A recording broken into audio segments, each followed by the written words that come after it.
इसमें सारे प्रश्न लगभग थे, लेकिन कुछ ऐसे प्रश्न जिनकी डिबेट अभी हम लोग अभी जल्दी में किए हैं, तो हो सकता है कि वो प्रश्न वहां पे ना ऐड हो। और क्योंकि जो ज्यादातर प्रश्न पूछे जाते हैं वो स्पोर्ट्स से रिलेटेड पूछे जाते हैं, तो उनकी चर्चा थोड़ा सा जरूरी थी। ठीक है, उनकी चर्चा थोड़ा सा जरूरी थी, तो उनके लिए मैंने एक अलग से क्विज बना दी है, जिनमें कि लगभग प्रश्न आपको मिल जाएंगे और आपके सारे डाउट्स क्लियर हो जाएंगे। ठीक है, कि वी सीटअप में क्या होगा, सीटअप में क्या होगा, या फिर कोई अन्य जो स्पोर्ट्स में जो एक्टिविटी होती है, उन एक्टिविटी में कौन कौन सी क्रियाएं हो सकती हैं, लीवर का कौन सा प्रयोग हो सकता है। ऐसे मैंने वहां पे लगभग प्रश्नों को ऐड कर दिया है, लगभग 10 दूनी 20 बार 25 प्रश्न आपको मिल जाएंगे। अब इसका बेटा जो दूसरा टॉपिक है, वो दूसरा टॉपिक है अपना किसका, दूसरा टॉपिक आपको मिल जाएगा न्यूटन्स लॉ का। न्यूटन्स लॉ का मिल जाएगा। न्यूटन्स लॉ में हमें ये देखना है कि पहली बात तो जो न्यूटन्स ने गति के नियम दिए हैं, वो नियम कितने हैं और किन किन नियमों में क्या क्या होता है, और स्पोर्ट्स में वो कैसे लागू होते हैं। ठीक है, जो 3 नियमों की चर्चा वहां पे की गई है, गति विषयक जो 3 नियम है न्यूटन जी ने जो दिए हैं, उन नियमों में ये देखना है कि ये नियम कैसे हम लाते हैं स्पोर्ट्स में, और उनका टॉपिक पे आते हैं बेटा, सीधे टॉपिक पे आते हैं। 1 घंटे की क्लास रहेगी। ठीक है, कोशिश कीजिए 1 घंटे में पूरा खत्म हो जाए, टॉपिक भी बहुत लंबा नहीं होना चाहिए, और सिर्फ न्यूटन लॉ पे चर्चा होगी। बाकी आपके जो प्रश्न होंगे अन्य जो एग्जामों में पूछे गए हैं, उन पे डिबेट की आवश्यकता होगी, तो वहां पे हम लोग कोशिश करेंगे कि आपको प्रश्नों का उत्तर यहाँ पे क्लियर किया जाएगा। ठीक है, चलिए आपको लाते टॉपिक पे और दिखाते बोर्ड को, और दिखाते हैं बेटा कि प्रथम द्वितीय तृतीय जो नियम है न्यूटन के, वो कौन कौन से हैं, इनको अन्य किस नामों से जाना जाता है, एग्जाम में कैसे पूछे जाते हैं, इनकी चर्चा होनी है।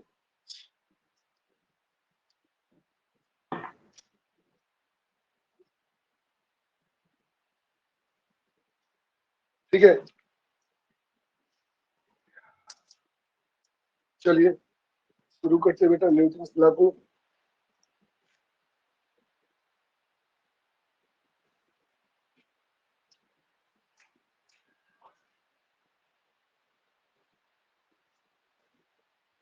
टॉपिक अपना बेटा प्रिंसिपल में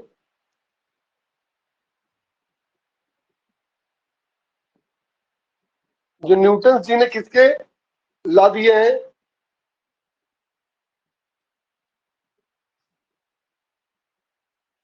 मोशन। हिंदी में क्या है बेटा, तो न्यूटन के जो गति के नियम है उनकी चर्चा होनी है। नहीं एकदम देखा कोरियान है एकदम पिरात। अब सही है। ठीक बेटा, न्यूटन के गति के नियम प्रश्न यहाँ से पूछे जाते हैं बेटा, आपको ध्यान देने की जरूरत है। सामान्य पहले तो ये जानना, जैसे कल हम लोगों ने अच्छे से क्लियर किया था कि लीवर में कौन कौन से लीवर है, कैसे लीवर को पहचाने की, कौन सा लीवर का यूज हो रहा है, किसी भी स्पोर्ट्स में कौन से लीवर का यूज होता है, ऐसे करके हम लोगों ने अच्छे से जिस तरीके से वहां पे कवर किया था उस टॉपिक को, उसी तरीके से बेटा इस टॉपिक को भी कवर करने की आवश्यकता है। अगर बात की जाए बेटा, तो जो आइजैक न्यूटन जी हैं, इनकी चर्चा की जाए तो ये न्यूटन जी इंग्लैंड के रहने वाले हैं।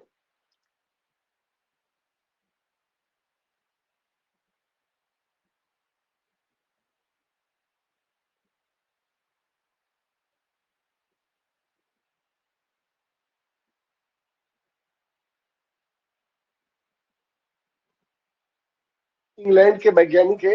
इनकी एक किताब थी बेटा, उस किताब में इन्होंने गति शब्द का यूज किया था, और यह किताब इन्होंने 1887 में बनाई थी।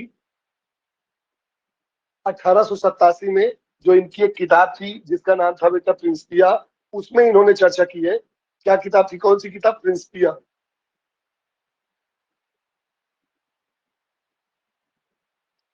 इस किताब में 1887 में इन्होंने गति शब्द का प्रयोग किया था।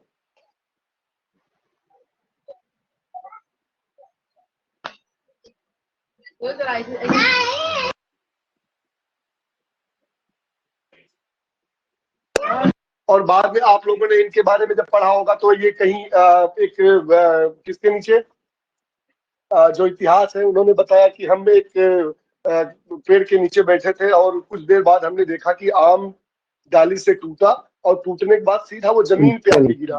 तो इनके मन में एक ख्याल आया कि ये, बेटा पहले माइक बंद करें आप लोग थोड़ी देर के लिए। तो इनके मन में एक ख्याल आया कि यह जो गिरने वाली वस्तु है जमीन पे ही कैसे आई। एक तो ये था, तो इससे इन्होंने जो सेंटर ऑफ ग्रेविटी की चर्चा की है उसमें इन्होंने बताया कि इस तरीके से ये चीजें नीचे ही आती है, ऊपर नहीं जाती है। ठीक है बेटा। और यदि इनकी चर्चा की जाए न्यूटन जी की, तो इन्होंने गुरुत्वाकर्षण का नियम तो खोजा ही खोजा था। इनके दो नियम बहुत प्रचलित है। एक तो गुरुत्वाकर्षण का नियम,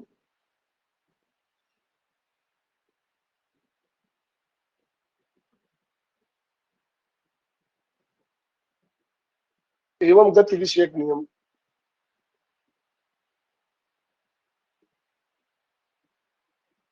गति के नियम, इन दोनों की चर्चा के लिए जाने जाते हैं हमारे महान जो भौतिक विज्ञान, भौतिक वैज्ञानिक कह सकते हो। ये ज्योतिष भी हैं, दार्शनिक भी है, गणितज्ञ भी हैं।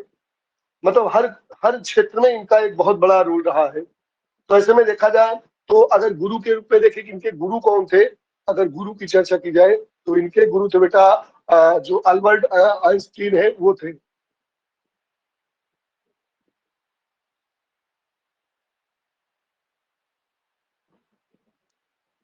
ये जो अल्बर्ट आइंस्टीन है ये न्यूटन जी के गुरु थे।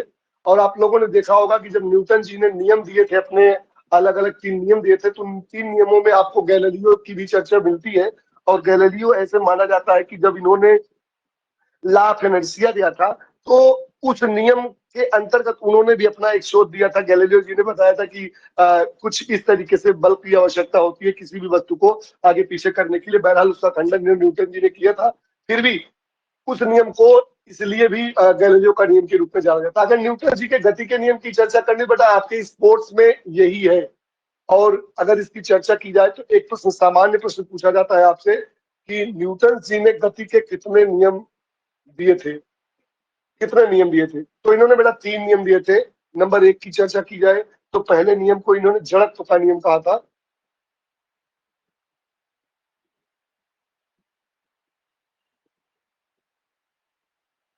पहला नियम इनका बेटा जड़त्व का नियम।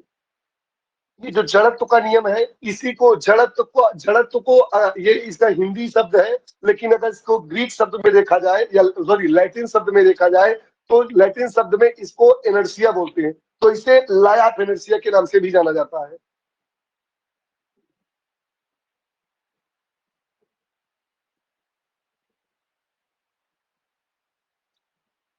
जड़त्व का नियम या लॉ ऑफ इनर्शिया, इसको आप बोल सकते हो। इसको आप गैलीलियो का नियम भी बोल सकते हो।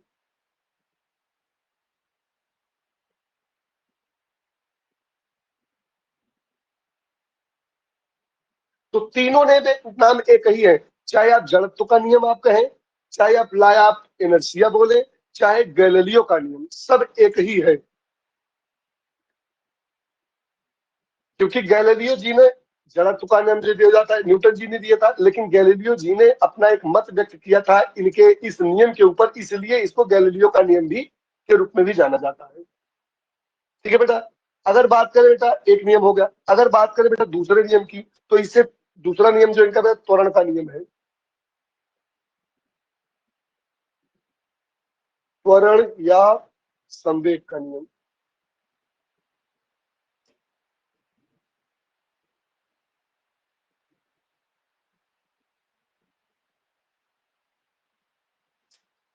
तो इस नियम को देखें जो बेटा इनका दूसरा नियम है, तो इसे त्वरण का नियम या संवेग का नियम दोनों के नामों से आप जान सकते हैं।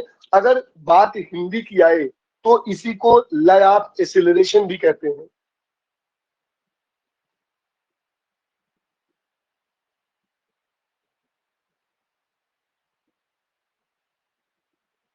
क्या बेटा? Law of acceleration. चाहे इसको आप लॉ ऑफ एक्सीलरेशन बोलो, त्वरण का नियम बोलो, चाहे लॉ ऑफ मोमेंटम भी कह सकते हो।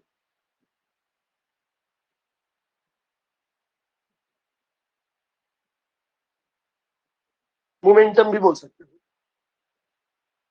तो चाहे आप त्वरण का नियम कहो, चाहे आप इसको संवेग का नियम कहो, चाहे लॉ ऑफ एक्सीलरेशन या लॉ ऑफ मोमेंटम, बात सब एक ही है। ये इन्होंने ये दूसरा नियम दिया बेटा। इन्होंने जो तीसरा नियम दिया उसे इन्होंने कहा law of action and reaction, या कह सकते हो क्रिया प्रतिक्रिया का नियम।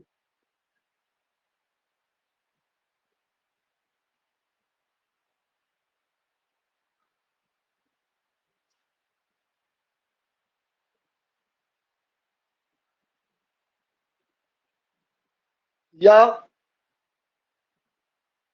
लॉ ऑफ एक्शन एंड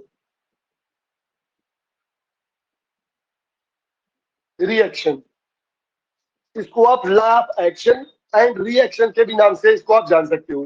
तो इन नामों से इन सभी को जाना जाता है, तो इस तरीके से इनके नामों की भी चर्चा होती है। इसी को जो आपका ये law of action and reaction है, इसको इसके दो नाम और भी हैं, लॉ ऑफ काउंटर फोर्स भी इसको बोलते हैं।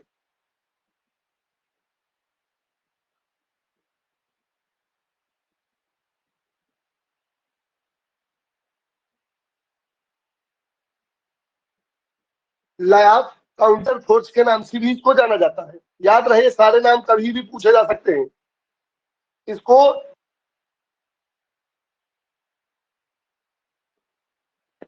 इसको कह सकते हो लॉ ऑफ रेसिप्रोकल,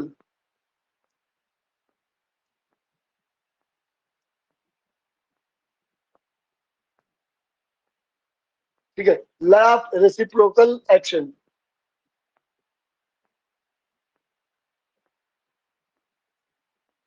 तो सब ये इस नामों से जाने जाते हैं। तो किसी को किसी भी नाम से बुलाया जा सकता है, यहाँ पे किसी को कोई कंफ्यूजन नहीं होनी चाहिए।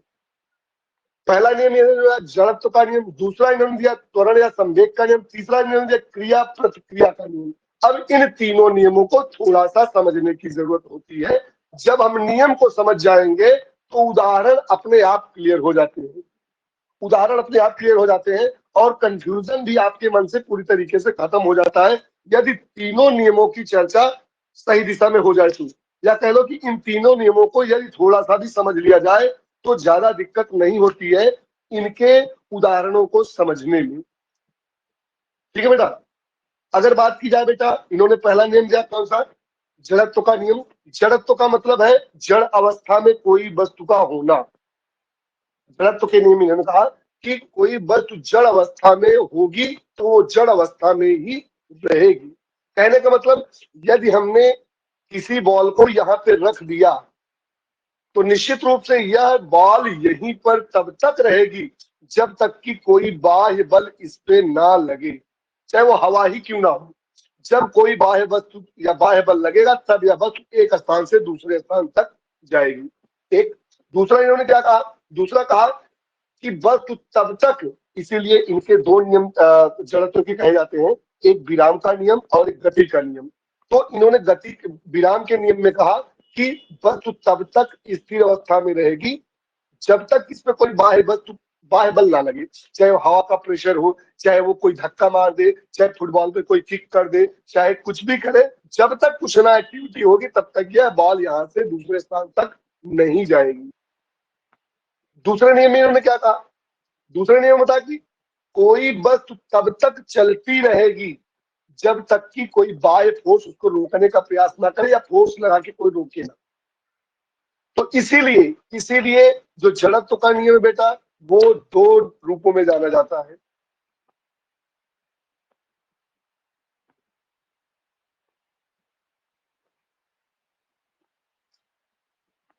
जो जड़त्व का नियम हमारा, वो दो रूपों में जाना जाता है। एक तो है बेटा कौन सा, एक गति का जड़त्व है,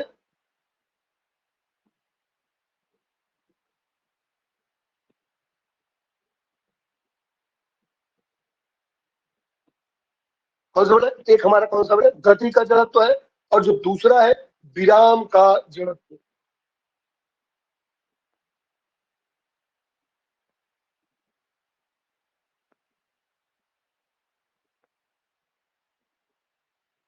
विराम का जड़त्व। अब इन्होंने पहले में बताया, पहले के अनुसार इन्होंने बताया या सामान्य नियम में जो कहा इनके अनुसार क्या कहा उन्होंने, यदि कोई वस्तु स्थिर अवस्था में है तो वह स्थिर अवस्था में ही रहेगी, और यदि कोई वस्तु चाहे चलायमान है या गतिमान है तो वह गतिमान अवस्था में रहेगी, जब तक कि उस पर कोई बाह्य बल ना लगे। सीधी सी चर्चा इन्होंने दोनों को एक में करके बता दिया। अब इन्होंने बताया कि गति का जड़त्व या तो विराम का जड़त्व। गति के जड़त्व में वही इन्होंने कहा कि जब तक कोई बस चल रही तो चलती रहेगी, जब तक उस पर कोई फोर्स लगा के रोका न जाए, ये क्या है, गति का जड़त्व। अब विराम में क्या कहा, कोई बस विराम अवस्था में तब तक विराम अवस्था में रहेगी जब तक कि उसको कोई बाह्य बल लगा के रोका न जाए। ये क्या बेटा, ये गति का जड़त्व है और विराम का जड़त्व है। एक लाइन में मैं लिख देता हूं, ऐसे में समझ में सबके आ गया होगा। दोनों को एक में कर देता हूं। यदि कोई वस्तु विराम अवस्था में है तो वह विराम अवस्था में है तो वह विराम, ऐसे लिख दे, यदि कोई वस्तु विराम अवस्था में है तो वह विराम अवस्था में तब तक रहेगी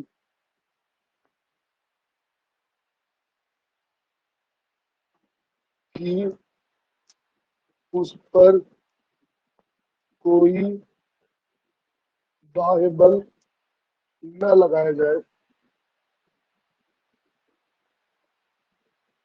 ये, और दूसरे में ये विराम हो गया, विराम का जब, और गति में यही इन्होंने कहा कि यदि कोई वस्तु गति अवस्था में है, कोई वस्तु गति अवस्था में है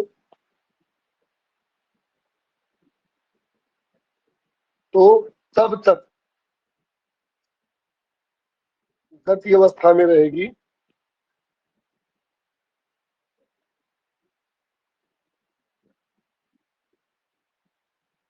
जब तक कि उसको कोई रोके ना।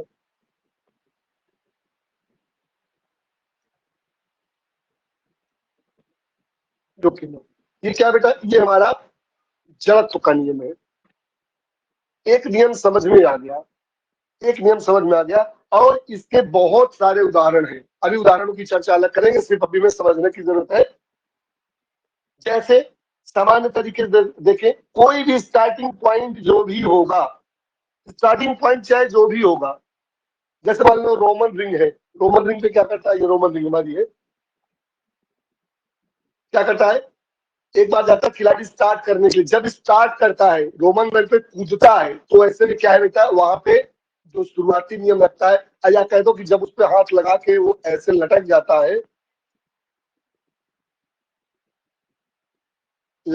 है, तो अभी कुछ नहीं हो रहा है, लेकिन जब कोई बाह्य बल लगेगा तो वह आगे पीछे ऊपर नीचे गति चालू कर देगा। ठीक है, ऐसे ही बहुत सारे उदाहरण है। कुश्ती में है उदाहरण कि कुश्ती में जब कोई खिलाड़ी एकाएक किसी खिलाड़ी को पकड़ता है, ऊपर की तरफ उड़ा देता है, तो क्या है, वह स्थिर अवस्था में था लेकिन उसे गति अवस्था में ला दिया गया। ठीक है, ऐसे बहुत सारे उदाहरणों की चर्चा एक साथ करेंगे क्योंकि स्पोर्ट्स में उसको ले चलेंगे, दिखाएंगे वहां पे। अब अगर चालू करिए बेटा दूसरा, तो दूसरा नियम जो है हमारा, वो कौन सा बेटा, वो है हमारा त्वरण या संवेग का नियम। त्वरण या संवेग का नियम, अगर त्वरण या संवेग के नियम को देखें तो आप जानते हैं, पहली बात तो त्वरण को आपको जानना होगा थोड़ा सा, उसके बाद संवेग को भी थोड़ा सा जानने की आवश्यकता होगी। आइए त्वरण को पहले समझ लेंगे, त्वरण है क्या। त्वरण बराबर क्या है, वेग में परिवर्तन की दर। वेग में परिवर्तन की दर, ठीक है, परिवर्तन मतलब वो कोई धीरे धीरे धीरे धीरे ऐसे चल रही है, उसकी एकाएक क्या कर दे, एक्सीलरेट कर दीजिए, इसीलिए एक्सीलरेशन, एक्सीलरेट कर दिए और थोड़ा तेज कर दिए बाइक को, तो वो स्पीड और तेज हो जाएगी। तो क्या है, इस अवस्था से इस अवस्था में आने को क्या कहते हैं, त्वरण कहते हैं। ठीक है, एक हो गया। दूसरा क्या बेटे, संवेग।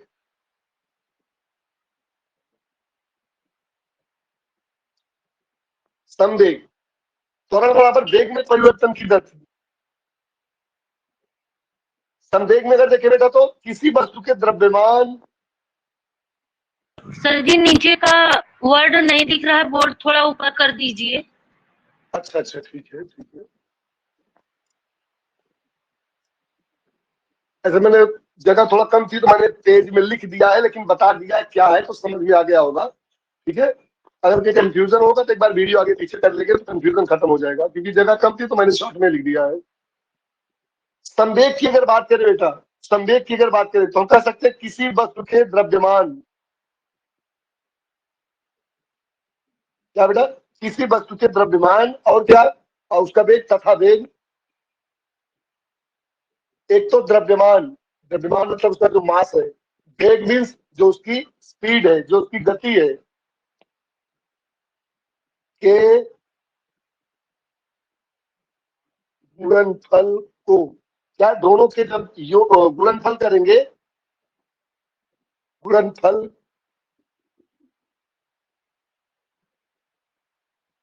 गुणनफल के योग को उस वस्तु का क्या कहेंगे, संवेग कहेंगे।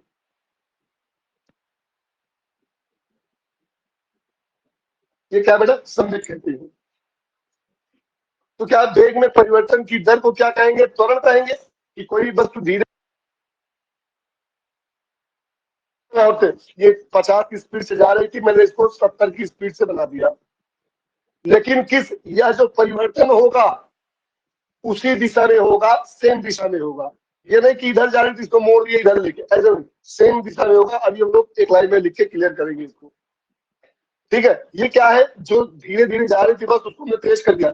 जैसे मैं कहा फुटबॉल ये धीरे धीरे आगे की तरफ बढ़ रही थी और हमने सेम दिशा में एक किक लगा दी इसी सेम दिशा में, और यह बॉल अब जो 50 की स्पीड से चल रही थी वह 80 की स्पीड से गोल के अंदर चली गई, आराम से चली गई। ठीक है, तो ये क्या बेटा, ये हमारा त्वरण है। और कह रहा है संवेग क्या है, किसी वस्तु का द्रव्यमान मतलब जो उसका मास है, द्रव्यमान है। ठीक है, तथा वेग मतलब जो गति है, दोनों की गुणनफल के योग को संवेग कहेंगे। अभी इसको समझा देंगे कि कोई भी, जैसे मान लो 50 किलो का आदमी है, सेम किक मारे, 50 केजी का आदमी सेम किक मारे फुटबॉल में, फुटबॉल ये फुटबॉल है, इस पे उतनी ही वेग से मारे, मतलब मान लो कि अपनी पूरी क्षमता से मारे 50 किलो वाला आदमी, तो हो सकता है कि यह फुटबॉल यहां तक आए और इसकी स्पीड 50 की स्पीड से जाए, 50 किलोमीटर की स्पीड से आगे बढ़े।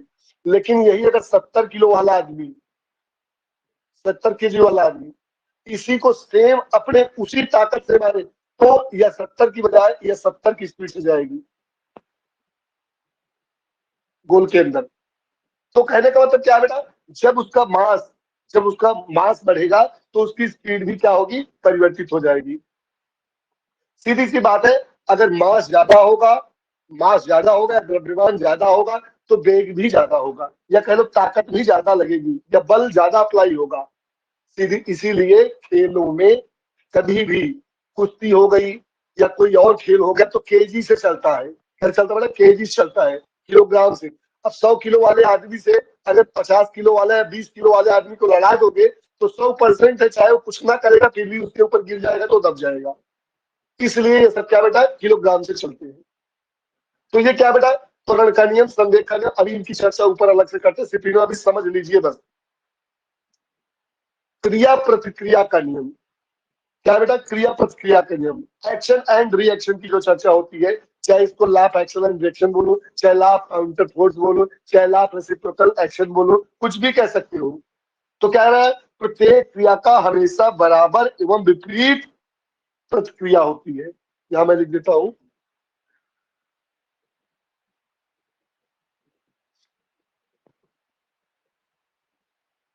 प्रत्येक क्रिया की क्या होगी, प्रत्येक क्रिया की हमेशा बराबर एवं विपरीत, हमेशा क्या होगी बोले, बराबर एवं विपरीत प्रतिक्रिया होगी।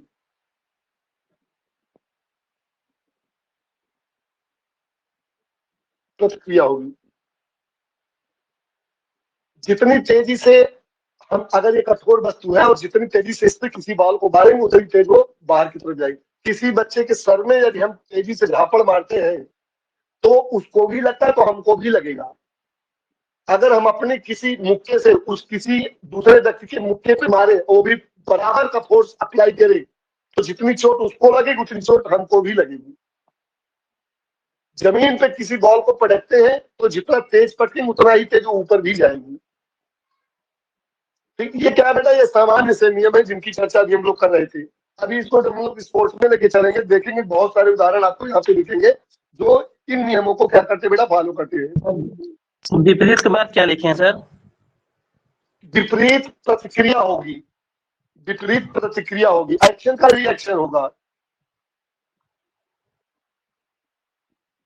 सर ऐसा गेम जिसमें इवेंट के दौरान तीनों नियम एक साथ अप्लाई होते हैं।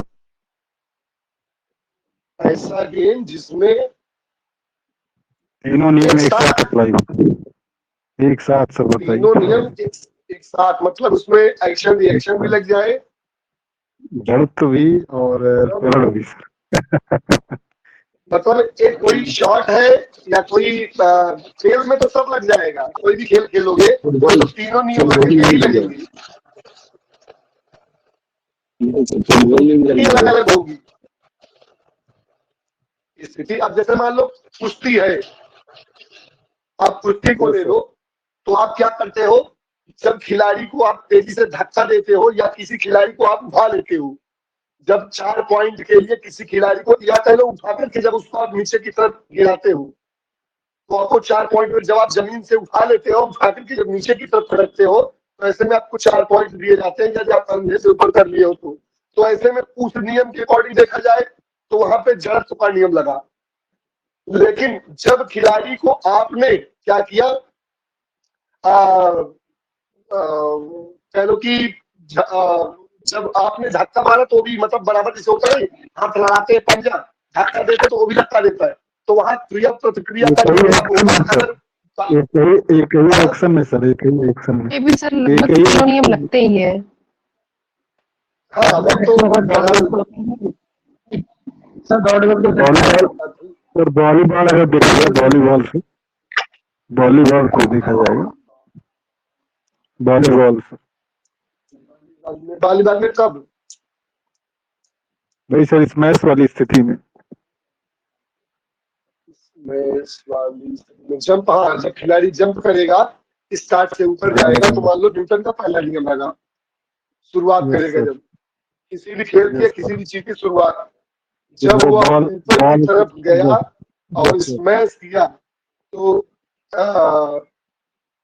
वहाँ से पूरा समझ में लगेगा। में भी सर तीनों नियम लगेंगे सर, बास्केटबॉल में तो लगेंगे। बॉल को स्मैश किया सर, फिर उधर से जब रोका बॉल को तो फिर तीसरा नियम भी हो गया। ठीक है, जब वो ब्लॉक किया तो एक्शन का रिएक्शन हो गया, और जब वो ऊपर की तरफ से उसको अटैक किया तो सेकंड, हाँ ठीक है, तीनों हो गया। अगर देखें तो तीनों नियम फॉलो हो जाएंगे। वॉलीबॉल में जब स्मैश आप करेंगे तो न्यूटन का दूसरा नियम लगेगा, और जब ब्लॉक करेंगे तो तीसरा नियम लगेगा, और जब स्टार्ट करेंगे कूदने की स्थिति में रहेंगे शुरुआत, तो हाँ ये बोल सकते हो, बिल्कुल समझने के लिए आपने बहुत अच्छा कहा कि ऐसा हो सकता है। थोड़ा फिर नियमों पे ही चर्चा करते हैं, ठीक है। हाँ बिल्कुल बिल्कुल आपने सही कहा, ये ऐसे ही जब आप समझने का प्रयास करोगे तो कुछ चीजें जो नहीं ऐसे में कहीं लिखा नहीं मिलेगा ये, लेकिन आपने सोचा और समझा तो लगा कि यार मैं बिल्कुल आप सही कह रहे हो, गलत नहीं है। जैसे सोचा सब दिमाग में आया, खेल रहा था तो ही दिमाग में आया।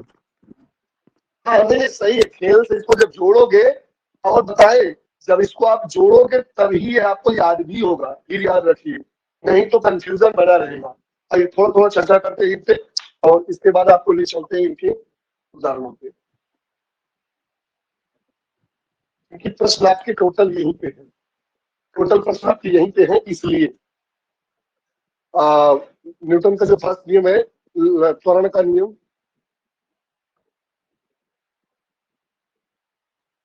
त्वरण का नियम, संवेग का नियम, ठीक है, चाहे संवेग का नियम शायद सब एक ही है, त्वरण का नियम क्या, सॉरी क्या जड़त्व का, जड़त्व का नियम, संवेग या त्वरण का नियम,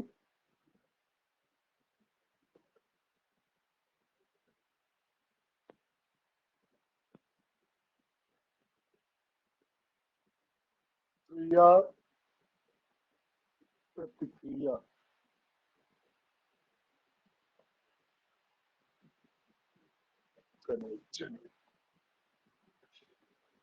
देखिए 2-3 चीज याद रखिए। यहां से कभी भी या तो नाम पूछे जाते हैं या तो उदाहरण पूछे जाते हैं। कभी भी टोटल चर्चा इनकी नहीं होती है कि इनका थ्योरी लिख के आ जाए, आप उसको कहो कि कौन सा नियम है। ऐसा प्रश्न यहाँ से नहीं पूछा जाता है। अगर पूछा भी गया तो आपके समझ में आ जाएगा, ठीक है। किसी वस्तु के संवेग में परिवर्तन की दर के समानुपाती होता है उस पर लगने वाला बल, इस तरीके से भी बोल सकते हो, कोई दिक्कत नहीं है।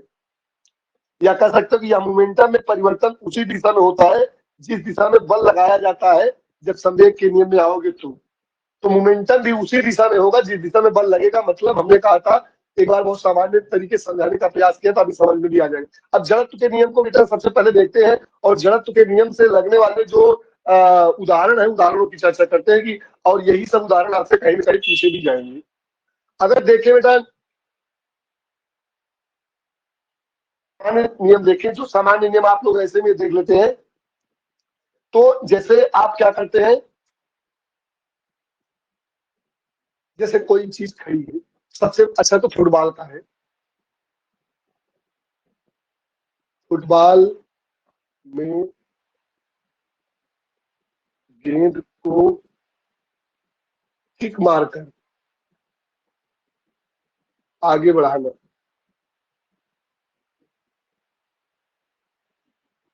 जब फुटबॉल पड़ी है विराम अवस्था में, आप दौड़ के आए, आपने किक किया, फोर्स लगाई है, दूर की तरफ चली गई। ये क्या बेटा, ये जहां से जो स्टार्टिंग पॉइंट है, जहां से फुटबॉल को आप किक कर रहे हो जब विराम अवस्था में थी, या कह लो जब आप फुटबॉल की शुरुआत कर, किसी भी खेल की शुरुआत जो है बॉल या किसी भी वस्तु की, वहां कैसे विराम अवस्था से होती है। और यही विराम अवस्था क्या है बेटा, जड़त्व का नियम है। तो सीधी सी बात है कि शुरुआत करोगे तो पहले नियम की चर्चा हो जाएगी।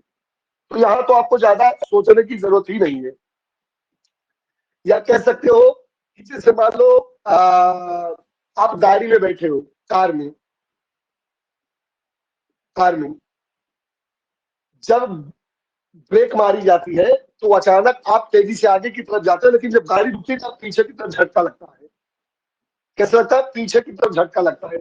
मतलब आपकी गति कैसी, आपकी गाड़ी जैसे गतिमान थी, आप स्थिर अवस्था में थे, लेकिन जब गाड़ी को आपने ब्रेक लगाया, गाड़ी की जब मूवमेंट रुकने को हुई तो आप पीछे की तरफ कैसे झटका लगा, पीछे की तरफ। या सीधा सा उदाहरण एक और देख लो इसमें, जैसे मान लो कि किस पे क्या होता, घोड़े पे, घोड़े पर जब आप सवारी करते हो, जब आप घोड़े पर सवारी करते हो तो अचानक से आप लोगों ने देखा होगा कि एक झटका लगता है जब वो आगे बढ़ता है। तो जब वो घोड़ा आगे बढ़ता है तो झटका आपको पीछे लगता है, मतलब पीछे की तरफ लगता है कि जैसे अब थोड़ा सा हम अपने सेफ करने गिर जाएंगे।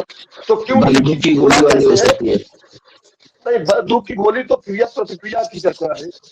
वो क्रिया प्रतिक्रिया यहाँ स्थिर अवस्था से गति अवस्था में आगे की अवस्था को। हेलो बेटा हाँ बोलो। गाड़ी में ब्रेक लगना, गाड़ी का ब्रेक लगना बोल सकते हो। घोड़े पर अचानक झटका लगना, कार में ब्रेक लगाना, कार में ब्रेक लगाना। और स्थिर अवस्था से अगर सामान्य अवस्था में देखो तो वाला आम का टूट कर गिरना,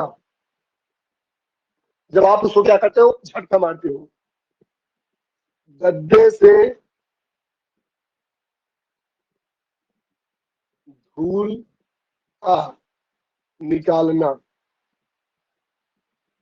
जैसे गड्ढा होता है ना, गड्ढे पे डस्ट होती है, ऐसे आप डंडा उठाते हो, उसको थोड़ा धूप दिखाते हो गड्ढे को, उसके बाद भड़ाम भड़ाम मारना चालू करते हो।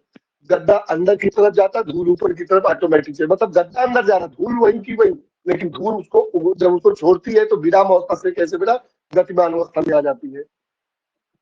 ऐसे अगर स्पोर्ट्स में देखें, तो स्पोर्ट्स में कह सकते हो कि वो क्या बोलते हैं, क्या बोलेंगे उसको, कुश्ती में खिलाड़ी को ऊपर उठाना। आप कुश्ती शुरू करते हो, एकाएक क्या करते हो, वो लड़ रहा है लेकिन आप पैर में लगाते हो, धीरे से उसको ऊपर कर देते हो। तो क्या बेटा ये जब उसको ऊपर करते हो तो वह ऐसे में न्यूटन का पहला नियम फॉलो होता है, क्योंकि वह विराम अवस्था से उसको गतिज अवस्था में ला देते हो। ठीक है, ऐसे में रोमन किसी भी चीज की शुरुआत है, पहले रोमन रिंग से शुरुआत, रोमन रिंग की शुरुआत क्या बेटा, रोमन रिंग की रोमन स्लिंग्स वही ना जो जिम्नास्टिक में होता है। हाँ वही बिल्कुल वही। जी जी। हाँ, किसी भी खेल का प्रारंभ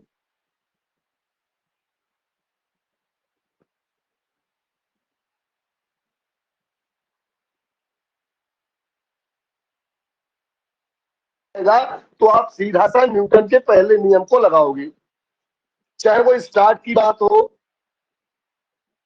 चाहे स्टार्ट या क्या बोलेंगे उसको, एक तो स्टार्ट की चर्चा, और कभी कभी क्या होता है गिरने के बाद जब वो गिरता है खिलाड़ी वाइट वगैरह से, तो अपने आप को जो स्थिर अवस्था में लाने का प्रयास करता है, गतिज अवस्था से स्थिर अवस्था में नहीं, वो सिर्फ स्टार्ट लिखो, कंफ्यूजन हो जाएगी, स्टार्ट की अवस्था कहीं भी। ठीक है, जैसे नाव को आप चलाना शुरू करते हो, नाव को चलाना नहीं, ऐसे लिखो तो हो जाएगा, नाव की शुरुआती, मतलब जब मैंने यहाँ पे लिख दिया किसी भी खेल का प्रारंभ जितना भी होगा वह सब न्यूटन के पहले नियम को फॉलो करेंगे। अगर इतना भी ध्यान दे लो तो कोई दिक्कत नहीं है, मतलब स्थिर अवस्था से गतिज अवस्था में आओ या गतिज अवस्था से स्थिर अवस्था में। सर आवाज आ रही है आपको? आवाज आ रही है? सर ये जो सेकंड लिखा है आपने, वो क्या लिखा है सेकंड में? ये संवेग का नियम या त्वरण का नियम? नहीं सर, ये जड़त्व के नियम में सेकंड पॉइंट वाला। हाँ सर।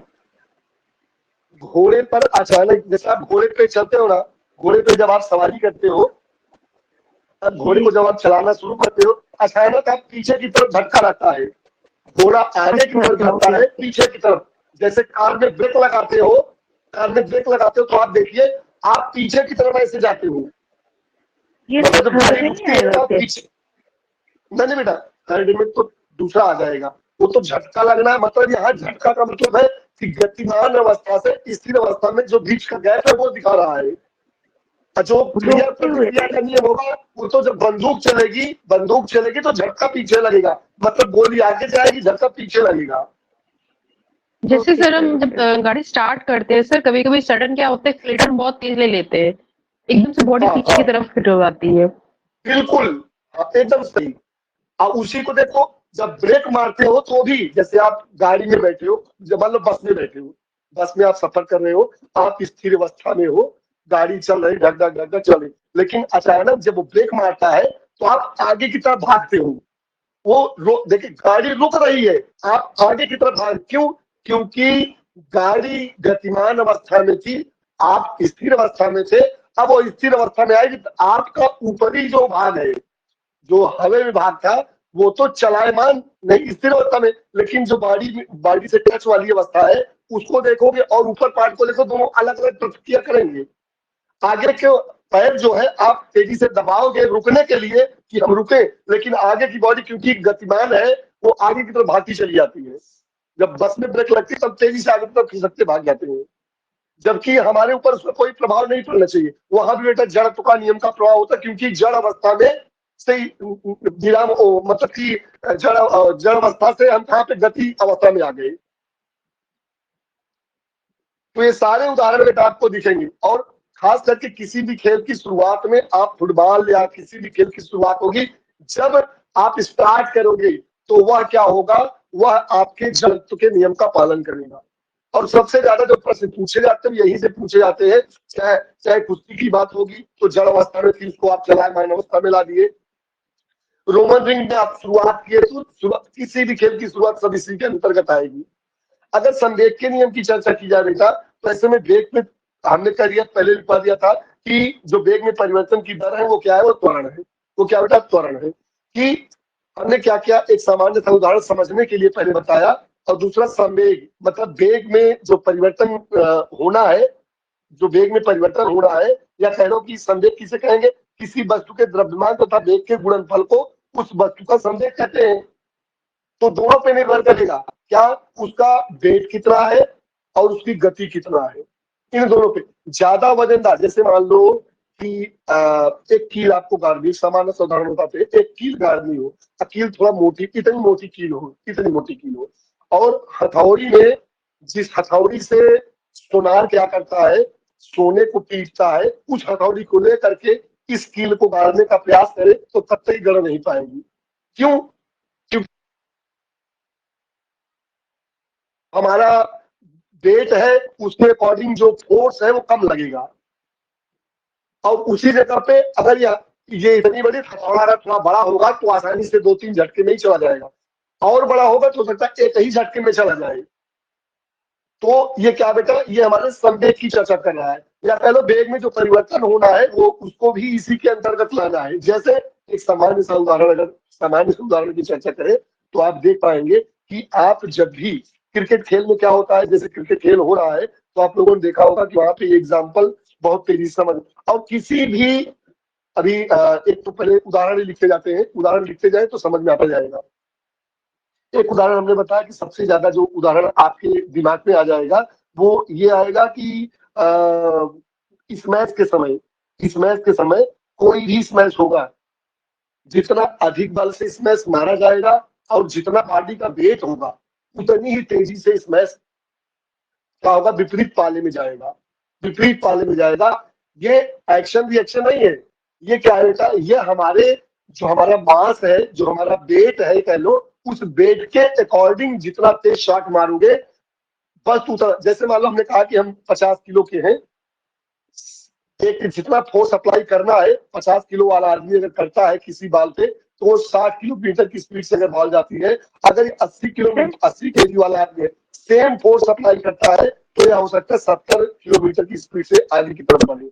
इसलिए छोटा बच्चा जब किसी बॉल पे किक करता है तो उसमें उतनी स्पीड नहीं होती है। जब वही वजनदार व्यक्ति या कह लो एक यूथ मारता है तो वह बॉल बहुत तेजी से आगे की तरफ भागती है। या एक उदाहरण इसका और भी कह सकते हैं, और वो ये बोल सकते हैं उदाहरण में हम लोग कि जैसे कह लो कि कैच पकड़ने वाला एक सबसे अच्छा उदाहरण का क्या है, कैच पकड़ते समय खिलाड़ी हाथों को पीछे खींचता है ताकि चोट कम लगी। ऐसा क्यों करता भाई? कैच पकड़ते समय नीचे हाथों को क्यों फिर से क्या करता है ऐसे में? चोट ताकि कम लगे। वो क्या करता है बेटा? वो गति को परिवर्तित करता है। क्या करता है? गति को, या कह लो जो बॉल की स्पीड है उस स्पीड में वो परिवर्तन लाता है। ऐसे में बॉल यहां से आ रही थी, जितनी स्पीड से आ रही थी तेजी से, उसके हाथों तक जब बॉल पहुंचती यहाँ पे आती है तो उस बॉल को यहाँ तक ला करके जीरो करता, मतलब उसकी स्पीड को परिवर्तित कर देता है और हाथ में जरा भी चोट लगती। अगर ऐसे हाथ करके कोई कैच ले ले लेदर की बॉल से तो हो सकता है कि इतनी ऊपर से बॉल गिरती है कि उसके हाथों में फ्रैक्चर हो जाए। लेकिन कितनी भी ऊंचाई से बॉल गिरे, अगर उसका सही दिशा में कोऑर्डिनेशन है तो हाथों को नीचे खींच करके बॉल की स्पीड में क्या करता है बेटा? परिवर्तन ला देता है। और परिवर्तन ला करके क्या करता है, उस बॉल को आसानी से रोक लेता है। दूसरा कैसे बेटा, तो एक संवेग का नियम और कहाँ फॉलो होता है जो वेग में परिवर्तन करेगा। वेग में परिवर्तन तब होगा जब ऊंची कूद हो चाहे लंबी कूद हो। सर एक कंफ्यूजन है, वो थोड़ी सी दूर कर दीजिए। हाँ बोल दो। सर ये जो मतलब इसमें फुटबॉल का एक एग्जांपल आता है कि चलती हुई फुटबॉल से जो दोबारा से किक की जाती है, मतलब जितनी स्पीड से वो आ रही है उतनी ही स्पीड से उसमें किक और कर दी जाती है, तो वो भी तो इसी में आएगा ना सर? जी जी जी बिल्कुल, संवेग के नियम। उसमें भी क्या हुआ, ऊंची को भी हमने बताया था, वो वेग में परिवर्तन की दर बढ़ गई, मतलब कुल मिलाकर के वेग में परिवर्तन हो गया। और अगर एक लाइन अगर हम लोग और इसको देखे होते तो उसमें जब इसके उदाहरणों को हम पढ़ते हैं तो क्या लिखते हैं कि कहते हैं कि इसके अनुसार क्या होता है, संवेग के अनुसार क्या होता है, इसके अनुसार किसी वस्तु के संवेग में परिवर्तन के दर के समानुपाती होता है, विपरीत नहीं, समानुपाती होता है, समानुपाती होता है उस पर लगने वाले बल का। और यह मूवमेंट जो परिवर्तन दिशा होती है उसी दिशा में बल लगता है जिस दिशा में वस्तु जा रही थी। तो मतलब सेम दिशा में समानुपाती होगा, विपरीत नहीं होगा। समानुपाती का मतलब है, हमने कहा बॉल एक घर से ऐसे इस दिशा में बढ़ रही थी जिस भी स्पीड से, मान लो 25 की स्पीड से, 50 की स्पीड से, गोल यहाँ पे है, इसी स्पीड में हमने एक किक और लगा दी, यहीं से हमने इस पे और एक किक मार दी। अब इसकी जो फोर्स थी वो डबल जनरेट हो गई और वह बॉल और तेज हो गई। जो ऐसा हो रहा है वो किसकी वजह से, संवेग के नियम से। बॉल अगर स्थिर अवस्था में होती, अगर सेम उतनी ही ताकत लगाते तो हो सकता है कि बॉल 50 की स्पीड से आगे बढ़ती, लेकिन अगर 50 की स्पीड से बढ़ रही थी तो हमने उतनी फोर्स लगाई जितना 50 के लिए लगाई थी, तो हो सकता है यह स्पीड उसकी 100 की स्पीड हो जाए। मतलब क्या हुआ, वेग में परिवर्तन की दर हो गई। ठीक है, ये क्या है, त्वरण, यही त्वरण बेटा, इसी को हम त्वरण के नाम से जानते हैं। ऊंची कूद या लंबी कूद में गद्दे पर या पिट एरिया में गिरने से चोट का न लगना। उसमें भी क्या होता है, गड्ढा होता है, जब हम कूदते हैं, हाई जंप या कुछ कूदते हैं, अगर जमीन पे कूदे तो बहुत चोट लग सकती है क्योंकि उसकी जो सरफेस है हार्ड है। अगर गिरते तो न्यूटन का तीसरा नियम लग जाता, अगर ये सरफेस पक्की होती तो जितना तेज हम गिरते उतना तेज हमको चोट भी लगती, जितना ऊंचाई की तो उतना तेज चोट लगती। लेकिन ये गद्दे पे जब गिरते हैं तो यहाँ क्या होता है, यहाँ एक तरीके से वेग में परिवर्तन हो जाता है, और जब हम इसके ऊपर यहाँ से गद्दे पे आते हैं, यहाँ पे सरफेस पे गिरते हैं तो गड्ढा ऐसे हो जाता है, यहाँ तक हमको इतना जमीन पर इतना नीचे तक लाता है। और इतना नीचे जब लाता है तो क्या है, वेग में जो परिवर्तन है वो कर देता है, या कह लो कि जो बल की स्पीड है वो कम कर देता है। जो इस पे फोर्स लगी थी, जो फोर्स आ रही है, इस फोर्स को कम करने के लिए क्या करते हैं, इसको नीचे की तरफ दबाया या नीचे झटका लगा, उसकी वजह से क्या हुआ, हमको चोट नहीं लगी। तो यहाँ भी क्या बेटा, ये न्यूटन के द्वितीय नियम का पालन करता है। इस मैथ में जितने भी स्मैश आएंगे, याद रखिए, इस मैथ में जितने भी स्मैश आएंगे,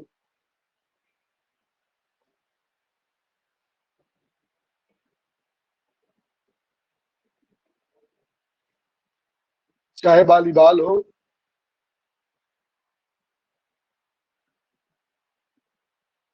चाहे वॉलीबॉल हो या बैडमिंटन या कोई और भी खेल ले सकते हो। और इससे तो हमको ये भी लगता है कि जब हम लोग लीवर पढ़ रहे थे तो लीवर में भी ये दूसरे नियम में ही आता था कि जब, क्योंकि उसमें उछलने की क्रिया थी, उछलने को लेके करते थे। इसमें क्या है, इसमें पावर से चर्चा होती है कि जितना बॉडी का वेट होगा उतना ही तेज स्मैश जाएगा। ये क्या है, ये हमारे संवेग का नियम है। ठीक है, ये हमारे संवेग का नियम है। संवेग का नियम हमारा कहता बेटा कि अगर मास या द्रव्यमान कम है तो बल कम मिलेगा, और यदि मास ज्यादा है तो बल भी ज्यादा होगा। बॉडी का वेट ज्यादा है तो ताकत भी ज्यादा लगेगी, कम वेट है तो कम ताकत लगेगी। ये क्या है, ये संवेग है।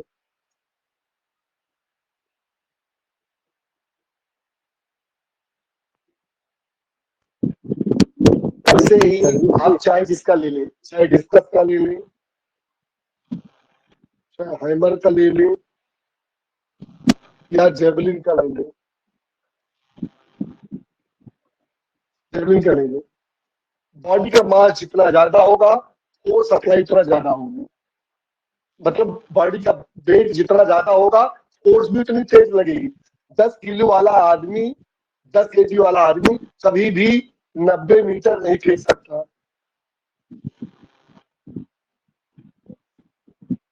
लेकिन 70 केजी वाला आदमी हो सकता है कि 90 मीटर खींच ले।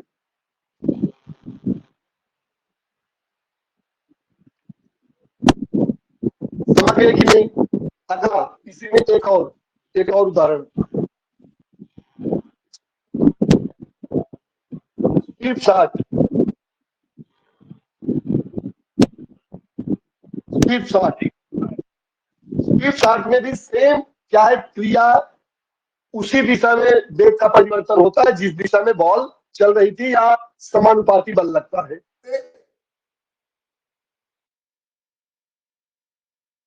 कमेंट कर दो थोड़ा सा।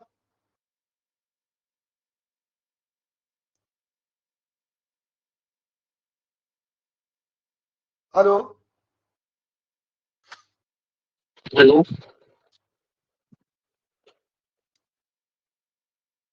प्रीत की आवाज आ रही है हमारी? आ रही है सर, आवाज आ रही है। सुभाष आ रही है सर, आवाज आ रही है। हेलो, हाँ। आवाज आ रही है सर। ठीक है, ठीक। चलिए देखिए, स्वीप शॉट हो गया। स्वीप शॉट में भी हमने कहा कि बॉलर इस दिशा में बॉल को फेंकता है और जो बैट्समैन होता है कम ताकत लगा करके इसको सिक्स में परिवर्तित कर देता है। आप लोगों ने देखा होगा, चाहे आज तो लगभग खिलाड़ी यही काम करने लगे हैं, स्वीप शॉट का प्रयोग। चाहे पहले या जब शुरुआत में देखा गया, सूर्य कुमार यादव का सबसे फेवरेट शॉट होता था कि बॉल आती थी धीरे से, चाहे इधर बाउंस करते थे चाहे इधर, चाहे ऊपर से यहाँ, और चौका या छक्का में तुरंत परिवर्तित हो जाता था बिना ताकत लगाए। जबकि पहले के खिलाड़ी यह शॉट खेलने में बहुत डरते थे और उनको लगता भी था कि लगेगा कि नहीं लगेगा, लेकिन आज कॉमन शॉट हो गया और 2020 में सबसे फेवरेट शॉट बन गए थे कि कोई भी खिलाड़ी जो आता था वो सीधा यहाँ और यहाँ सिक्स मारना ज्यादा पसंद करता था, सिवाय इनके और इनकी। अगर इधर 10 सिक्स लगते थे तो इधर 20 सिक्स लगती थी यहाँ से यहाँ तक। ठीक है, ये क्या बेटा, ये हमारे न्यूटन के दूसरे नियम का पालन करता है, इसलिए यहाँ कम फोर्स अप्लाई करके हम ज्यादा बेनिफिट ले लेते हैं।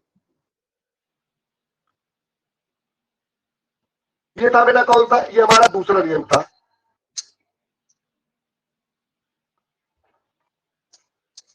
अब अगर तीसरे नियम की चर्चा करें, जो एक्शन एंड रिएक्शन है, जो एक्शन एंड रिएक्शन है, या कह लो कि जिसे अन्य नामों से हम जाने थे, चाहे कह लो कि क्रिया प्रतिक्रिया का नियम, चाहे एक्शन एंड रिएक्शन का नियम, चाहे काउंटर ऑफ फोर्स कह लो, चाहे रेसिप्रोकल एक्शन कह लो, कुछ भी कह लो। यहाँ पे क्या होता है, क्रिया के बदले बराबर और विपरीत प्रतिक्रिया होगी। जैसे यार बहुत सारे उदाहरण है, जैसे पानी में तैराकी सबसे अच्छा उदाहरण। पानी में जितना तेजी से हाथ पटकोगे उतना तेज बॉडी आपकी आगे की तरफ बढ़ेगी। उदाहरण ले सकते हो किसका, डाइविंग बोर्ड का।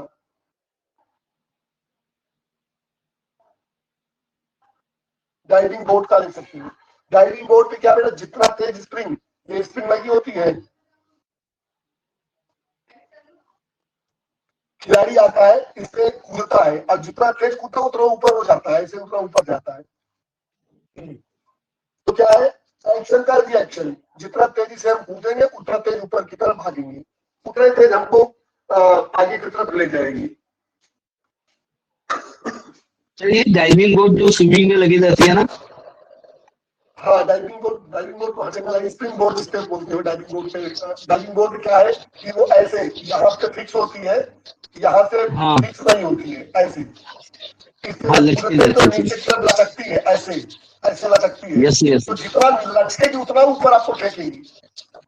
ये डाइविंग बोर्ड बोलते हैं ना सर इसको? जी, डाइविंग बोर्ड हो गई। डाइविंग बोर्ड के बाद आप लिख सकते हो दीवार को धक्का देना।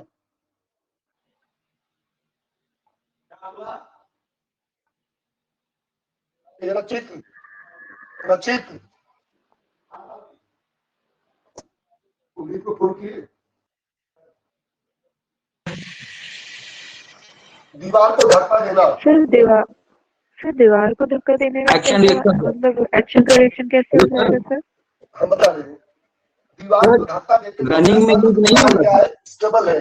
जितना फोर्स आप दीवार पे लगाओगे उतना ही दीवार आपके ऊपर फोर्स अप्लाई कर रही है, क्योंकि दीवार स्टेबल है, वो जा नहीं रही है। आप ऐसे करके जहां पे आप कह लो कि जब आप इसको पढ़ते हो किसमें कोर्स में पढ़ते हो, या कह लो कि जब आप क्या कहते हो स्पोर्ट ट्रेनिंग में पढ़ते हो, तो जो आपका कह लो कि 3 प्रकार की जो फोर्स वहां पे आपकी है, कौन कौन सी? आइसोमेट्रिक, आइसोमेट्रिक, आइसोटोनिक और आइसोकाइनेटिक। तो सर आइसोमेट्रिक में रहता है ये। देखिए जो आइसोमेट्रिक है, इस आइसोमेट्रिक में क्योंकि ताकत तो लग रही दिखाई नहीं देती है, लेकिन जनरेट बराबर हो रही है, इंटरनली बराबर जनरेट हो रही है। आप क्या करते हो, जैसे मान लो हमने क्या किया, बोल दिया जो क्या बोलते हैं उसे, स्प्रिंग, जिससे क्या करते दबाने वाली स्प्रिंग जो होती है हाथ में, हमने दिया हाथ को तेजी से दबाया। जितना तेज हम स्प्रिंग को दबाए हैं उतना ही तेज वो जनरेट हमारे ऊपर फोर्स भी करे, बराबर फोर्स लग रही है। आइसोमेट्रिक में हमने क्या किया, दीवार को तेजी से धक्का दिया, ये हमने धक्का तेजी से दिया, जितना तेज हम धक्का दिए उतना ही ताकत हमारे ऊपर फोर्स भी लग रही है। तो यहाँ पे क्या होता है, दीवार को धक्का देना भी क्या है, क्रिया प्रतिक्रिया के नियम का पालन करती है। या सीधा से कहा जाए बेटा, बाल को दीवार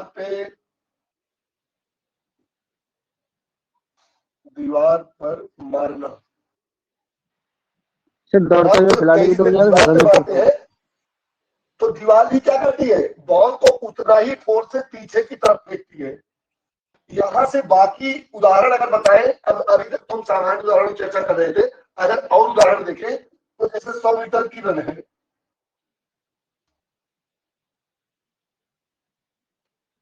क्या करते हैं, जितना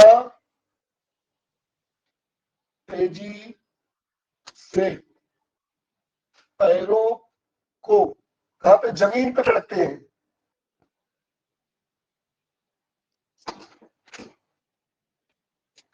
जितना तेजी से जमीन पे पटकते हैं उतने तेज हम भागते हैं, उतने तेज स्पीड भी हमको मिलती है।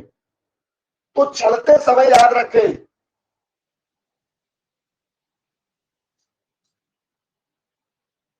चलते समय जमीन को धक्का मारना, मतलब कहने का मतलब जितना तेज हम जमीन पे धक्का मारते हैं उतना तेज हम आगे की तरफ बढ़ते हैं। तो यहाँ क्या क्रिया प्रतिक्रिया हो रही है, हम जमीन को धक्का मारे, जमीन हमको धक्का दे रही है, हम आगे की तरफ भाग रहे हैं। तो क्या है, बंदूक की गोली,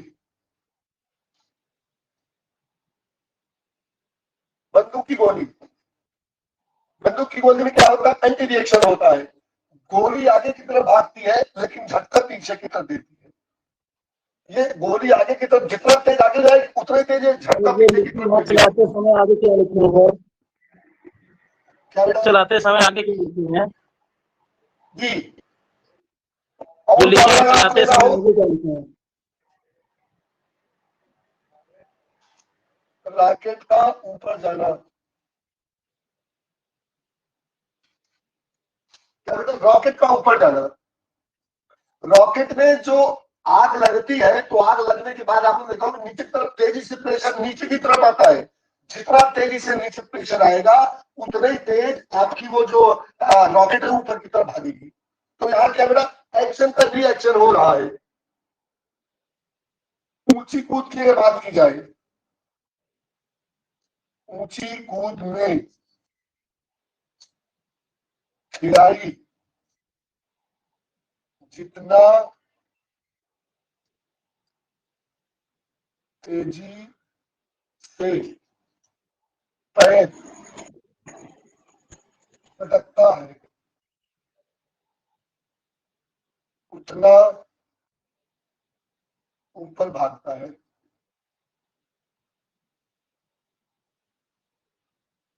सर दिखाई नहीं दे रहा है सर। अच्छा, एक मिनट। ऐसे समझ लो, हमने कहा ऊंची कूद में खिलाड़ी जितना तेजी से पैरों को पटकता है जमीन पे उतना तेजी से ऊपर उठता है। सरफेस अगर थोड़ा भी गड़बड़ हो, हार्ड सरफेस ना हो तो यह गति आपकी धीमी हो जाती है।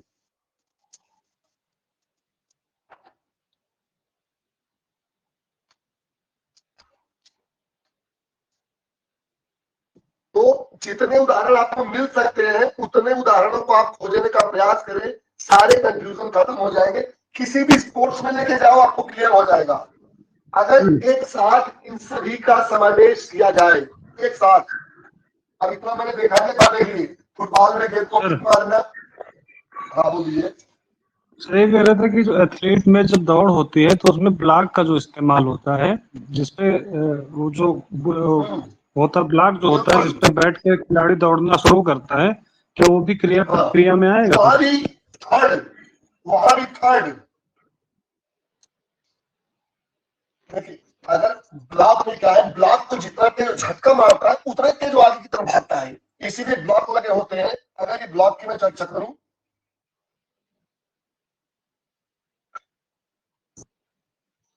एक ब्लॉक यहाँ पे लगा है, दूसरा ब्लॉक यहाँ पे लगा है, एक पैर उसका यहां से आगे, दूसरा पैर उसका यहां से आगे। अब ठीक है, जितना तेज वो जमीन पे नहीं, इस ब्लॉक में जितना तेज, क्योंकि ब्लॉक फिक्स है, अब जितना तेज वो इसको झटका से मारेगा उतना तेज वो उसकी शरीर आगे की तरफ भागेगी। तो यहां क्या है, यहां एक्शन का रिएक्शन है। लेकिन अगर शुरुआत की बात की जाएगी तो न्यूटन का पहला भी नियम लग जाएगा कि किसी भी खिलाड़ी का जो स्टार्टिंग होता है, क्योंकि वो क्या है, सामान्य अवस्था में खड़ा है, लेकिन उसके अंदर गति जनरेट होती है, वह क्या है, स्थिर अवस्था से गतिमान अवस्था में जाता है। तो वहां न्यूटन का पहला भी नियम चालू होगा।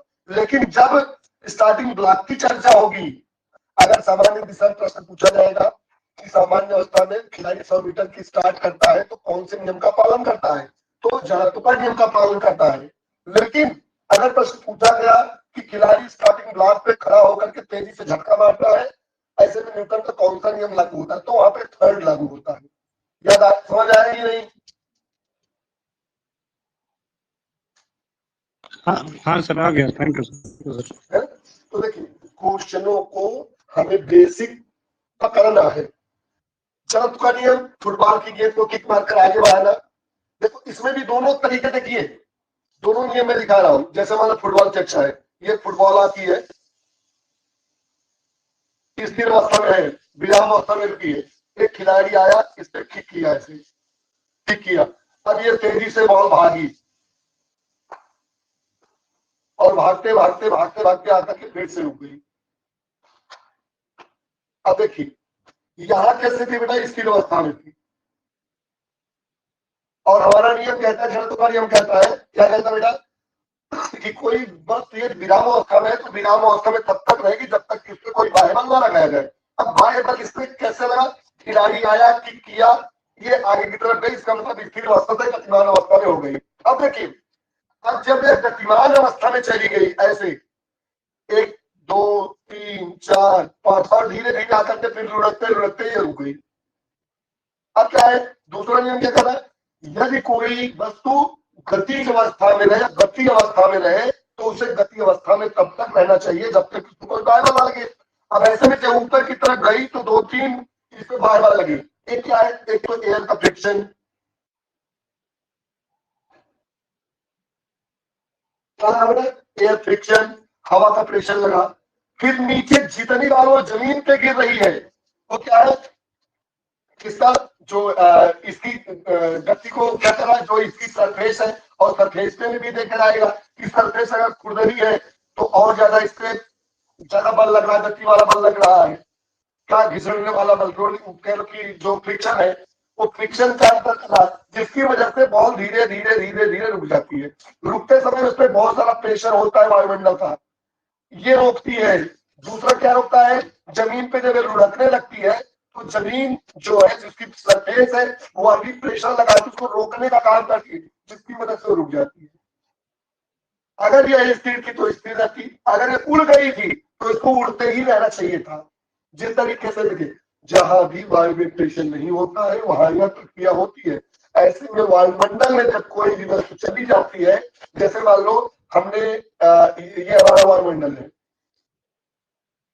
ठीक है। आप परत को ऊपर लीजिएगा, कौन कौन सी परत होती है, किस परत के बाद आपका गुरुत्वाकर्षण बल खत्म हो जाता है। तो जब गुरुत्वाकर्षण बल खत्म हो जाए, जैसे कोई भी, जैसे मान लो हमने 10 लीटर पेट्रोल डाल दिया अपनी वायु डाल में 10 लीटर, और 10 लीटर में 5 लीटर में हमारी गाड़ी यहाँ से यहाँ तक पहुंच सकती है। 5 लीटर में अगर 5 लीटर में यहाँ पहुंच गई ना, तो 5 लीटर के बाद 5 लीटर जो बचा है, 5 लीटर तब तक यहाँ रहेगा ऐसे, और ये चल भी रहा है, घूम रहा है ऐसे, लेकिन कोई पेट्रोल नहीं खर्च हो रहा है। वो जो 5 लीटर स्टोर है, अब 5 लीटर तब खर्च होगा जब उसको इस वायुमंडल से फिर से नीचे उतारने का प्रयास करोगे। ऐसे जैसे एरिया आप क्रॉस करोगे, फिर से उसको आवश्यकता लगने लगेगी, क्योंकि घर्षण बल उसको सॉरी जो सेंटर ऑफ ग्रेविटी है, गुरुत्वाकर्षण बल है, उसको नीचे की तरफ खींचेगा, और जब नीचे की तरफ खींचेगा तो चालू रहेगा इंजन, तो उसको घुमाते घुमाते धीरे धीरे अपना क्या करता है, यहाँ ला करके उतार दो। ठीक है, तो यहाँ पे क्योंकि एयर का प्रेशर नहीं है, यहाँ सब वायु, यहाँ पे एयर का प्रेशर है, इसलिए इसको रोक रहे हैं। ठीक है, तो इस तरीके से जो भी प्रश्न यहाँ से आएंगे उनको आप हल करने का प्रयास करो, दिक्कत नहीं होगी। बाद में पढ़ता हूं, आपसे समझते जाइए बस। फुटबॉल में गेंद को मारना या आगे बढ़ाना जड़त्व के नियम का पालन करता है। घोड़े पर अचानक झटका लगना पहला नियम है। कार में ब्रेक लगाने से आप आगे की तरफ गिर जाते हो, पहला नियम है। आम को टूटकर गिरना, आम की आप हिलाते क्या और डाल हिलाते हो, जैसे मान लो आम इसमें लगा है, आम इस पेड़ में लगा है, इसकी डंठल है, और ये डंठल कहीं एक दूसरी पार्ट से शाखाओं से जाते लगा है। हम हिलाते क्या है, हम यहाँ से हिलाते, डाल को हिलाते हैं, लेकिन ये आम टूट के यहाँ से गिर जाता है, यहाँ से टूट के गिर जाता है। क्यों क्यों टूट के गिर? क्योंकि यह विराम अवस्था में था, हमने इसको गति अवस्था में लाया, जिसकी वजह से ये अपने वजन को बर्दाश्त नहीं कर पाया और जमीन पे गिर गया। ठीक है, ये क्या है, आम का टूट के गिरना। गद्दे से धूल काटना, ये गद्दा है, इसको धूप में हम रख देते हैं, फिर भी इसके ऊपर डस्ट पूरी जमी है, एक डंडा उठाते हैं, डंडे को पीटते हैं, डंडा इसके ऊपर जब ये धूल जमी थी तो विराम अवस्था में थी, लेकिन इसको हमने गति अवस्था में ला दिया मार के। जब हमने मारा तो इसका संपर्क खत्म हो गया, गद्दा नीचे गया, धूल वहीं की वहीं रह गई, गद्दा नीचे गया, धूल वहीं की वहीं रह गई, छोड़ दी, जिसकी वजह से ये क्या है, अपने जड़ कानून का पालन किया।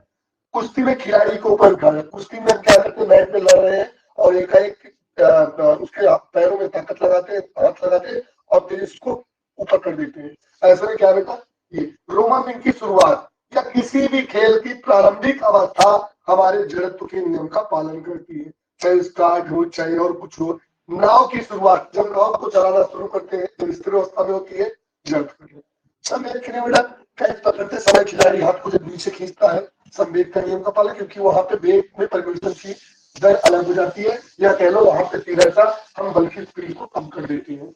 ऊंची कूद में, लंबी कूद में गड्ढे पे पिटेरियल गिरना, सेम वही चीज जो यहाँ पे था वही यहाँ पे है। स्मैश करता हुआ खिलाड़ी, चाहे वॉलीबॉल का चाहे बैडमिंटन का हो, जितना उसमें क्या होगा, मास होगा, उतना ही उसमें ताकत लगेगी। ठीक है, मास के अकॉर्डिंग ताकत लगेगी, चाहे वो डिस्कस थ्रो, चाहे जेवलिन थ्रो, चाहे हैमर थ्रो, कुछ भी हो, वेट के अकॉर्डिंग ही वो वस्तु दूर जा करके गिरेगी। स्लिप शॉट में भी क्या होता है बेटा, न्यूटन के दूसरे नियम का पालन होता है। तृतीय नियम में हमने कहा पानी में तैराकी करना, डाइविंग बोर्ड से कूदना, दीवार को धक्का देना, बाल को दीवार पे बांधना, 100 मीटर में जितना तेजी से पैरों को जमीन पर उतना तेजी से आगे की तरफ भागेंगे, चलते समय जमीन को धक्का मारना, बंदूक की गोली से जब गोली निकलती है तो झटका पीछे की तरफ लगता है, रॉकेट ऊपर की तरफ जाता है क्योंकि प्रेशर उसका नीचे की तरफ लगता है। ऊंची कूद में खिलाड़ी जितना तेजी से पैरों को पटकता है उतना ऊपर वो जंप भी करता है। ये सारे नियम क्या है, सब के सब प्रथम द्वितीय और तृतीय नियमों का पालन करते हैं, और यहाँ से बहुत सारे प्रश्न आपके एग्जाम में पूछे जाते हैं। बदलते रूप बदले होते हैं, लेकिन क्वेश्चन ऐसे नहीं आएगा, सेम नहीं आएगा, हो सकता है कुछ उल्टा सीधा भी आए, लेकिन जब आप समझ लेंगे कि इसका मतलब ये होता है तो कंफ्यूजन आपका बिल्कुल खत्म हो जाएगा। एक अगर सामान्य सी चर्चा करें तो एक क्रिकेट की अगर चर्चा करें एक क्रिकेट की चर्चा करें तो क्रिकेट में सारे नियम आपको फॉलो मतलब दिख जाते हैं, ये सारे नियम आपको दिख जाते हैं। हमने कहा बॉलर बॉल को हाथों में लिया है और वो क्या है, स्थिर अवस्था में खड़ा है। अब जब ये फेंकने की शुरुआत करेगा, स्टार्ट करेगा, तो न्यूटन का पहला नियम लग जाएगा, क्योंकि ये स्टार्टिंग पॉइंट इसका है। अब जब यहाँ से गया, बॉल को ये पटका, बॉल पे गति आई, ये कम हुई, ये ज्यादा हुई, जो भी हुआ, बैट्समैन यहाँ पे बैटिंग करने के लिए खड़ा है, और वो ऐसे में अगर बॉल यहाँ पे आई और वो बॉल को इसी दिशा में, क्योंकि जितनी बेस से इधर आई उतनी दिशा में अगर हिट किया, बॉल सीधे बाउंड्री लाइन के पार चली गई, इसका मतलब एक्शन का रिएक्शन हुआ।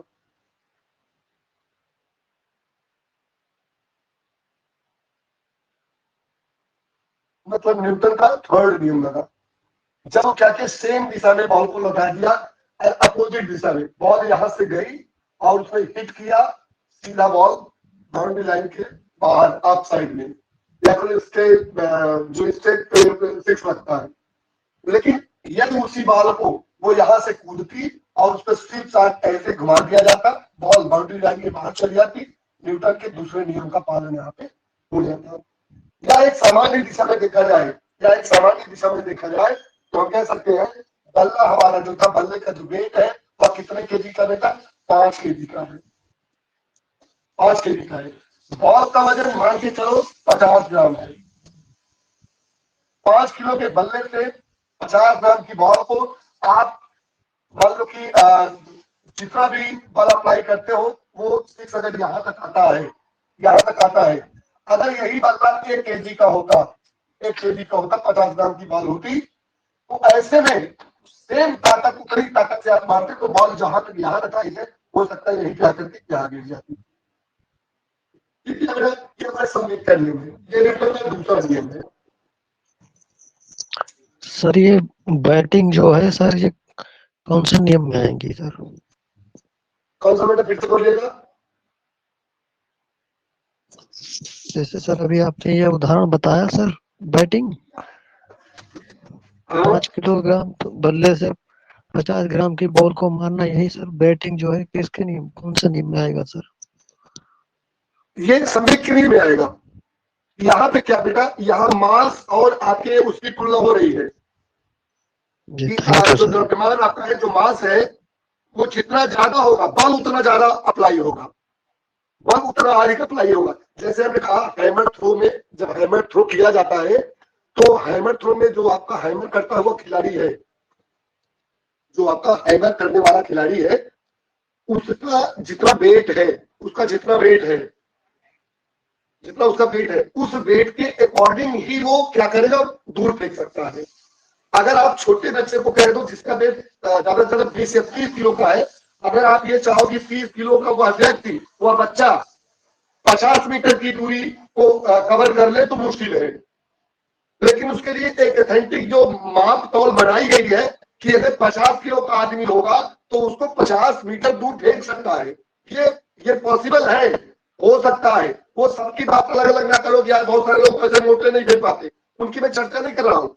एक जो कॉमन चर्चा यहाँ पे है कि किसी भी, जैसे हमने कहा, एक अच्छा सा उदाहरण बताया था कि एक हथौड़ी आप लीजिए, एक हथौड़ी लीजिए, और हमने कहा हथौड़ी आप छोटी बैठ लीजिए, ज्यादा से ज्यादा उसका वेट 10 ग्राम या 20 ग्राम समथिंग ऐसे हो, और एक बड़ा वाला तीला हो, आप उसको दीवार में गाड़ने का प्रयास करो और उस खच्चा जितना तेज मारो, चाहे जितना तेज मारो, क्योंकि उसका क्या मास, उसका जो द्रव्यमान है वो कम है, तो वह कील अंदर नहीं जाएगी।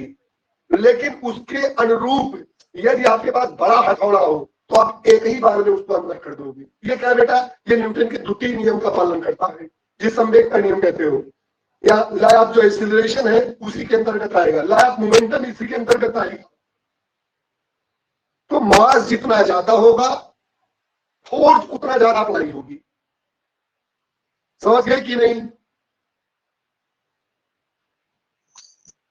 जी सर।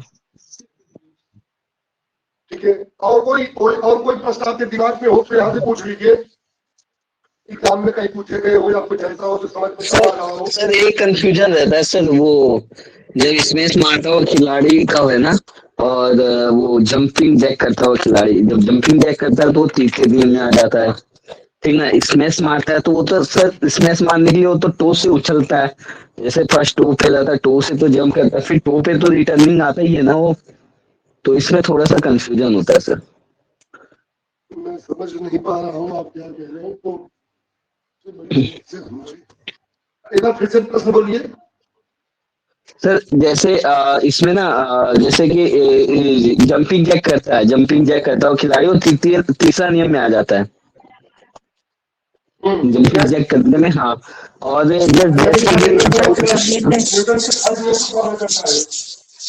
हाँ, और जैसे कि सर यहाँ पे ना जैसे स्मैश मारता हो खिलाड़ी, जैसे स्मैश मारने के लिए वो जंप करता है तो वो तो टोट से जंप करता है, फिर उसके बाद वो गिर के तो वापस आता ही है ना सर। सुनिए, आप समझ गए।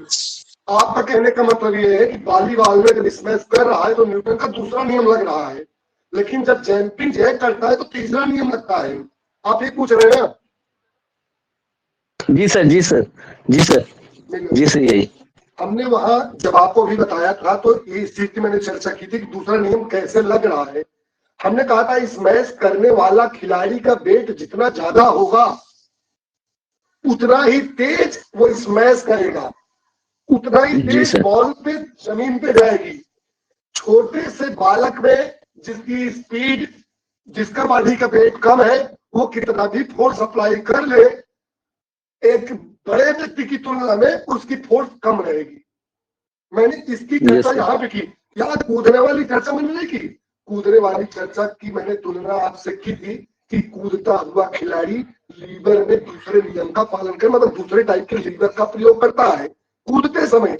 अगर इसी को जमीन से देखें कि जमीन से जो कूदने वाली क्रिया हो रही है, इसमें सब छोड़ दो, तब सिर्फ कूदने वाली क्रिया देखो।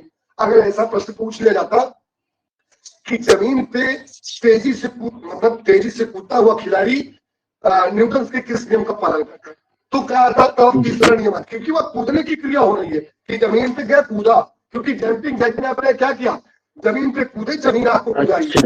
चलते समय भी वही सेम, आप जमीन को धक्का मारते हैं, जमीन आपको धक्का मारती है। उसमें स्मैश मार रहा है सर। हाँ, अब क्लियर हो गया, क्लियर हो गया सर, उसमें स्मैश मार रहा है। हाँ, वो इसीलिए हमने वहां पे दिखाया बॉडी वेट, मतलब जो आपका द्रव्यमान है उस द्रव्यमान के अनुसार आपको फोर्स दिखाएगी। जी सर, समझ गया, समझ गया। मैं वही थोड़ा सा इसमें कंफ्यूजन होता था थोड़ा सा, क्योंकि मैं बोला जब स्मैश मार रहा है तो टोट पे ही जा रहा है, फिर मैं थोड़ा सा कंफ्यूजन हुआ था सर। Thank you sir. सभी लोग के लिए है, दो जो चैप्टर हो गए, इन दोनों चैप्टरों को आप लोग जो भी आपके पास बुक हो उस बुक में एक बार और देखिएगा तो आपका कंफ्यूजन और भी क्लियर होगा, और कुछ अलग तरीके के आपके प्रश्न मन में आएंगे। प्रश्नों को भी आप देखिएगा कि किस टाइप के प्रश्न अलग अलग एग्जाम में पूछे गए हैं। बाकी जिस दिन ये चैप्टर खत्म होगा तो इनसे संबंधित जो बायोमैकेनिक्स या किनेसियोलॉजी संबंधित जितने प्रश्न हैं सारे प्रश्नों को एक तरफ से समझा दूंगा, कि जैसे वहां पे हम लोग पीछे भी चैप्टर पढ़े थे ना, तो उनमें जैसे जिस तरीके से हमने चर्चा की थी उसी तरीके से चर्चा यहाँ भी कर देंगे, सारे कंफ्यूजन खत्म हो जाएंगे। ठीक है बेटा? जी sir, thank you sir. Happy Guru Purnima sir. Good night. Good night sir. Good night sir, प्रणाम सर। गुड नाइट बेटा, गुड रात्रि।